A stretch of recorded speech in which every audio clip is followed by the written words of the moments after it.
एक लड़का था, बहुत गुणी था, बहुत समझदार था। उसकी शादी को 2 साल हो गए थे। उसके घर में उसके माता पिता थे, वो खुद था, उसकी पत्नी थी। उसने अपने पापा से कहा कि पापा मैं परदेश जाकर बिजनेस करना चाहता हूँ। उस वक्त उसकी पत्नी गर्भवती थी। उसके पापा ने उसे बिजनेस करने के लिए हाँ कर दिया। उसे बिजनेस करने के लिए पैसा भी दिया। अब वो अपनी गर्भवती पत्नी को, प्रेग्नेंट पत्नी को अपने माँ बाप की जिम्मेवारी पर छोड़कर बिजनेस करने के लिए चला गया।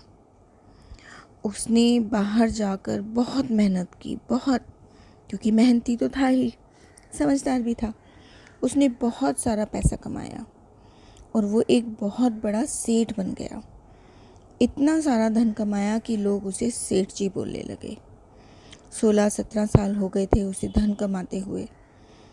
इतना पैसा कमाने के बाद जब उसे संतुष्टि हो गई कि मुझे इससे ज़्यादा पैसा नहीं कमाना, अब मुझे अपने परिवार में वापस जाना चाहिए, अपने घर पर वापस लौटना चाहिए, तो वो अपने घर पर लौटने के लिए तैयारी करने लगा। उसने अपनी पत्नी को पत्र लिखकर लिखा कि मैं वापस आ रहा हूँ, और जहाज़ में बैठ गया हूँ। अब वो जहाज़ में बैठा अपने घर जाने के लिए। उस जहाज़ में एक आदमी मिला जो बड़ा ही दुखी लग रहा था और दुखी मन से एक साइड में कोने में बैठा हुआ था। अब उस सेठ को उसकी जो उदासी थी वो भा नहीं रही थी। उसने उसे पूछ ही लिया कि भैया तुम उदास क्यों हो, तुम्हारी उदासी का कारण क्या है। तो उसने लड़के ने बताया कि इस देश में ज्ञान की कोई कद्र ही नहीं है।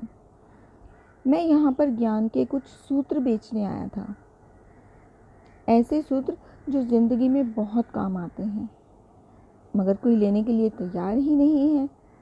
मैंने बहुत कोशिश की, लेकिन यहाँ तो कोई ज्ञान को लेना ही नहीं चाहता। तब उस सेठ ने सोचा, इस देश में मैंने बहुत धन कमाया है, बहुत इज्जत कमाई है, और ये मेरी कर्म भूमि है। मुझे अपनी कर्म भूमि का मान रखना चाहिए। तो उसने उस आदमी से पूछा कि मैं तुम्हारा ज्ञान का सूत्र खरीदना चाहता हूँ। तब उस आदमी ने कहा कि मेरे हर ज्ञान सूत्र की कीमत 500 स्वर्ण मुद्राएं हैं। 500 स्वर्ण मुद्राएं सुनकर सेठ को बड़ा अचंभा हुआ, क्योंकि वो बहुत ज़्यादा थे। पहले तो सेठ को सौदा महंगा लग रहा था, लेकिन कर्म भूमि का मान रखने के लिए उसने 500 स्वर्ण मुद्राएं दे दी। अब उस आदमी ने ज्ञान का सूत्र उसको दिया। उसने कहा कि कोई भी काम करने से पहले 2 मिनट रुककर सोच लेना चाहिए। ये सूत्र सेठ ने अपने दिमाग में गांठ बांधकर रख लिया। अब उस जहाज की कई दिनों की यात्रा के बाद वो अपने नगर में पहुंच गया। नगर में पहुंचने के बाद जब वो अपने घर पर गया, तो उसने सोचा कि इतने सालों बाद घर पर आया हूँ, तो क्यों ना चुपके से, बिना खबर दिए, सीधे पत्नी के पास पहुंचकर उसे सरप्राइज़ दिया जाए। उसने घर के बाहर जो बैठे द्वारपाल थे, चौकीदार थे, उनको चुप रहने का इशारा किया और वो सीधा अपनी पत्नी के कमरे में चला गया। तो उस पत्नी के कमरे में जाकर जब उसने नज़ारा देखा, तो उसके तो पाँव के तले से ज़मीन खिसक गई। पलंग पर उसकी पत्नी के साथ एक लड़का सोया हुआ था। वो तो बहुत गुस्से में आ गया, सोचने लगा कि मैं तो इतनी दूर जाकर इन सब के लिए कमा रहा हूँ, मेहनत कर रहा हूँ कि ये अच्छे से रहें, सुख से, शांति से रहें, और यहाँ पर ये किसी दूसरे लड़के के साथ है।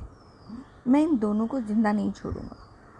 और ये सोचकर उसने गुस्से में तलवार निकाल ली। तलवार निकालकर वो जैसे ही वार करने जा रहा था, इतने में ही उसे याद आया कि उसने जो 500 स्वर्ण मुद्राएं देकर एक ज्ञान सूत्र खरीदा था, वो उसे ध्यान आया कि कोई भी काम करने से पहले 2 मिनट सोच लेना चाहिए। सोचने के लिए रुका और उसने तलवार पीछे की तरफ करी तो उसकी तलवार एक बर्तन से टकरा गई। अब बर्तन गिरा तो उसकी आवाज़ से उसकी पत्नी की नींद खुल गई।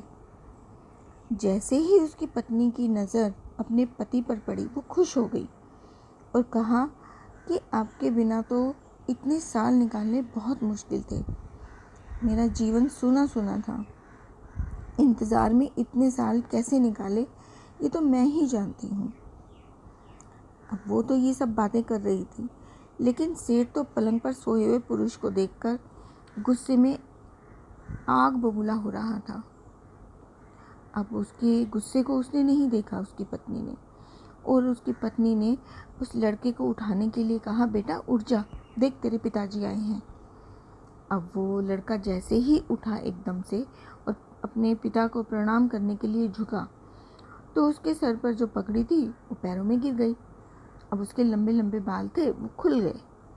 तब उसकी सेठ की पत्नी ने कहा, स्वामी ये आपकी बेटी है, आपके बिना यहाँ पर कोई रक्षा करने वाला था नहीं और इसकी इज्जत पर कोई आँच ना आए, इसलिए मैंने इसे बचपन से ही बेटे के समान पाला है और इसको वैसे ही संस्कार दिए हैं। अब उसकी पत्नी की बात सुनकर सेठ की आंखों में तो आंसू आ गए। सेठ ने अपनी पत्नी और बेटे को गले लगाकर बहुत खुश हुआ और सोचने लगा कि अगर आज मैंने उस ज्ञान सूत्र को नहीं अपनाया होता तो जल्दबाजी में कितना बड़ा अनर्थ हो जाता। मेरे ही हाथों मेरा पूरा परिवार खत्म हो जाता और उस परिवार की कोई गलती भी नहीं होती।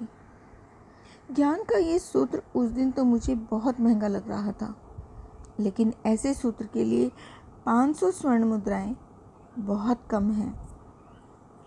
ज्ञान तो अनमोल है। इस कहानी का सार ये है कि जीवन के 2 मिनट जो दुखों से बचाकर सुख की बरसात कर सकते हैं वो है क्रोध के 2 मिनट। इस कहानी को आप शेयर ज़रूर कीजिएगा, क्योंकि आपका एक शेयर भेजने में आपको सिर्फ 1 मिनट लगेगा, मगर किसी भी इंसान को उसके गुस्से पर कंट्रोल रखने के लिए ये कहानी उसको बहुत प्रेरित करेगी। हो सके तो इसे ज़्यादा से ज़्यादा शेयर कीजिए, क्योंकि आजकल गुस्सा हर इंसान के नाक पर रखा है। उस गुस्से को सिर्फ 2 मिनट के लिए कंट्रोल कीजिए और पहले सोचिए कि क्या करना है। समझदारी इसी में है कि किसी काम को करने से पहले 2 मिनट के लिए सोच लेना चाहिए। राधे राधे।